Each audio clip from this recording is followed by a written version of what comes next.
Welcome to The Last Breakfast. Please enjoy the video. In this video, I will explain how to set up an Airtel eSIM on your Samsung Galaxy Watch 6. First, ensure your Galaxy Watch 6 is actively paired with your Samsung phone using Bluetooth. It's crucial that your current Airtel mobile plan supports eSIM services. Before you begin, make sure you have your Airtel eSIM QR code or the necessary activation details readily accessible. These initial steps are vital for a smooth and successful setup process, preparing your watch for independent connectivity. To activate the eSIM, open the Galaxy wearable application on your connected Samsung smartphone. Within the app, navigate to the watch settings menu, then proceed to select mobile plans. Here, you will find the option to add mobile plan. Use your phone's camera to scan the Airtel eSIM QR code provided by Airtel.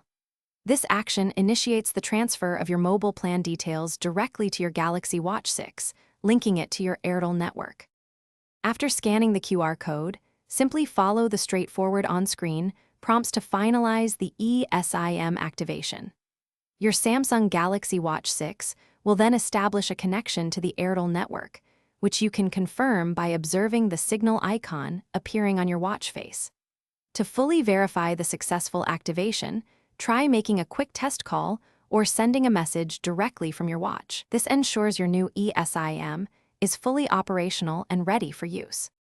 Should you encounter any issues during activation, a simple restart of both your phone and watch often resolves minor glitches, allowing you to retry the process.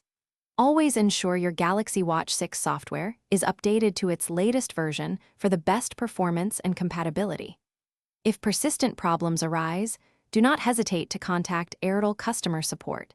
They can provide specific assistance for your eSIM activation. Enjoy the freedom of a connected watch. Thanks for watching. If this was helpful, leave a like and consider subscribing. See you next time.